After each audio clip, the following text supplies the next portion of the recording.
Lições Bíblicas da Escola Dominical. Os valores do Reino de Deus. A relevância do Sermão do Monte para a Igreja de Cristo. Lição de número 4. Resguardando-se de sentimentos ruins. Texto áureo. Eu, porém, vos digo que qualquer que sem motivo se encolerizar contra seu irmão será réu de juízo. Mateus capítulo 5, verso 22. Verdade prática. A cólera e a ira não podem dominar o coração do crente. Elas devem ser evitadas e vencidas com o ensino do Evangelho. Leitura bíblica em classe. Mateus capítulo 5, versos 21 ao 26. Ouvistes que foi dito aos antigos: não matarás, mas qualquer que matar será réu de juízo. Eu, porém, vos digo que qualquer que sem motivo se encolerizar contra seu irmão será réu de juízo, e qualquer que chamar a seu irmão de raca será réu de sinédrio. E qualquer que lhe chamar de louco será réu do fogo do inferno. Portanto, se trouxeres a tua oferta ao altar, e aí te lembrares de que teu irmão tem alguma coisa contra ti, deixa ali diante do altar a tua oferta e vai reconciliar-te primeiro com teu irmão, e depois vem e apresenta a tua oferta. Concilia-te depressa com o teu adversário enquanto estás no caminho com ele, para que não aconteça que o adversário te entregue ao juiz e o juiz te entregue ao oficial e te encerrem na prisão. Em verdade te digo que de maneira nenhuma sairás dali enquanto não pagares o último ceitil. Introdução. Nesta lição, aprenderemos com o Mestre Divino que o Evangelho não é antinomista, a partir da explicação desse conceito, que a cólera é a antessala do homicídio e que para devotar a nossa vida a Deus precisamos nos reconciliar com o próximo. Veremos que o nosso Senhor colocou em alta conta o valor da pessoa humana e por isso a seção bíblica de Mateus capítulo 5, versos 21 ao 26 será o objeto de nosso estudo. Tópico 1. O Evangelho não é antinomista. Subtópico 1. O que é antinomismo? A palavra nos fornece a própria definição, constituída do grego anti, que quer dizer contra, e nomos, lei, diz respeito a tudo contrário à lei, normas e regras. A palavra traz a ideia de que o cristão não precisa obedecer à lei moral do Antigo Testamento. Defensores antinomistas dizem que a lei não teve origem em Deus Pai e que por isso ela deve ser rejeitada. Há os que dizem que Deus havia determinado por decreto a existência do pecado, de modo que jamais se pode evitá-lo, por isso não há razão para a existência da lei. Por fim, outros ainda defendem simplesmente que a lei é oposta ao Evangelho. Entretanto, veremos que esses ensinos violam as Escrituras e que antinomismo é um desvio da palavra de Deus. Subtópico 2. A lei e o Evangelho. Conforme visto em lição anterior, Jesus não desprezou a lei. Em Mateus capítulo 5, verso 21, vemos claramente isso. A expressão ouvistes o que foi dito aos antigos aponta para uma retrospectiva de um ponto da lei de Moisés. Diferentemente dos escribas e fariseus, nosso Senhor deu ênfase à autoridade da lei e revelou a real intenção de Deus presente nela. Atente para o mandamento: não matarás. Enquanto os escribas e fariseus interpretavam esse mandamento de maneira restrita ao ato literal de matar uma pessoa, nosso Senhor o ampliou e aprofundou, demonstrando que o homicídio tem início no coração do ser humano a partir da ira, do ódio e da cólera. Subtópico 2: Legalismo versus antinomismo.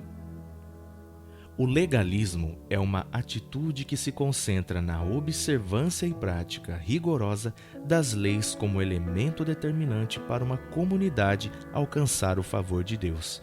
Por outro lado, o antinomismo rejeita todo tipo de normas morais, deixando a pessoa livre para pecar.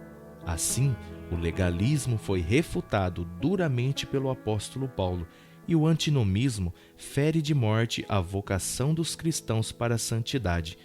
Como amamos todo o conselho de Deus revelado nas Sagradas Escrituras, afirmamos que os princípios morais divinos revelados na Bíblia, a Palavra de Deus, são atemporais, válidos em qualquer época e cultura.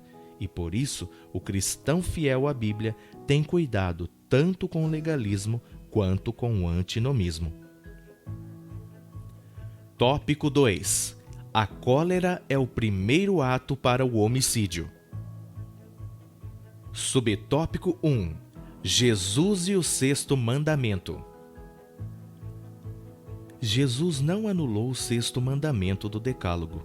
Contudo, sua interpretação foi mais elevada e profunda, pois revelou que a ira ou cólera contra um irmão é um tipo de homicídio no coração, como bem afirmou o apóstolo João: qualquer que aborrece a seu irmão é homicida, e vós sabeis que nenhum homicida tem permanente nele a vida eterna. Não por acaso que o verbo irar no grego, em Mateus capítulo 5, verso 22, é orgizo, que significa provocar, incitar a ira, estar zangado, estar enfurecido.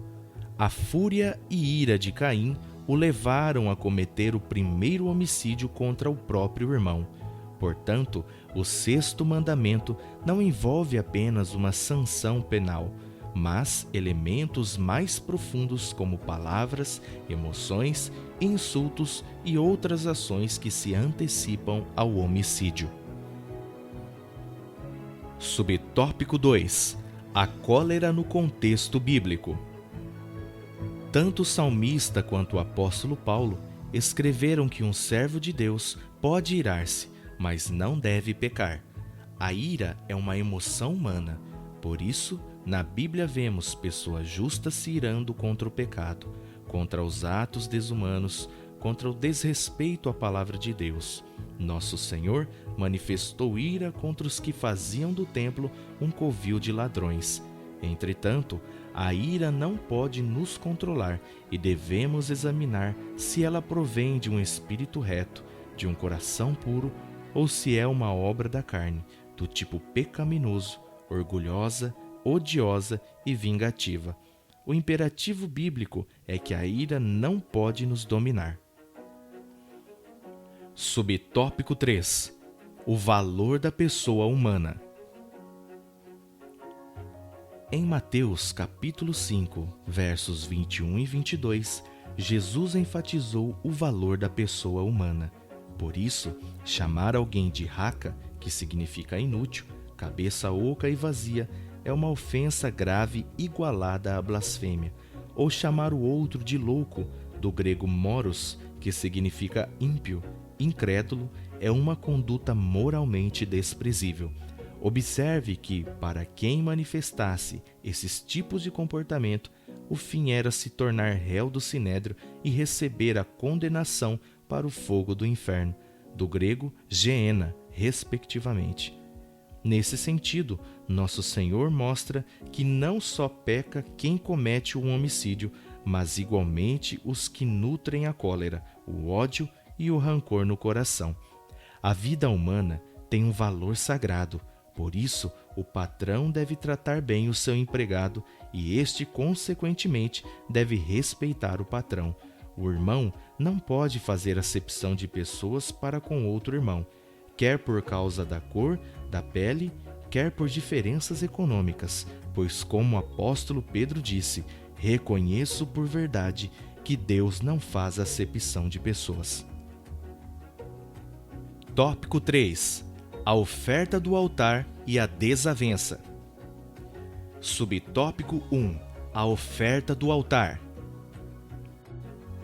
Em Mateus capítulo 5, versos 23 e 24, Jesus se dirige aos discípulos e faz com que cada um examine a si mesmo, pois um servo do Senhor não pode ofertar no altar com um coração cheio de ira e rancor.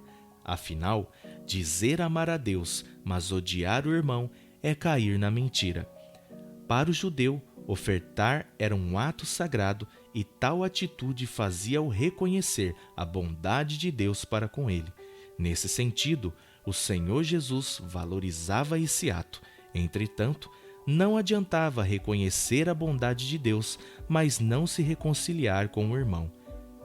Cabe ressaltar que o verbo grego para reconciliar é dialasso, que significa mudar a mente de alguém, renovar a amizade com alguém. Ele é encontrado no Novo Testamento apenas uma vez, em Mateus capítulo 5, verso 24. Portanto, o ensinamento de Nosso Senhor é claro: não há relacionamento correto com Deus sem relacionamento verdadeiro com o irmão. Subtópico 2. Evitando a desavença. Os versículos 25 e 26 de Mateus capítulo 5 têm relação com os versículos 23 e 24, mas uma conotação diferente.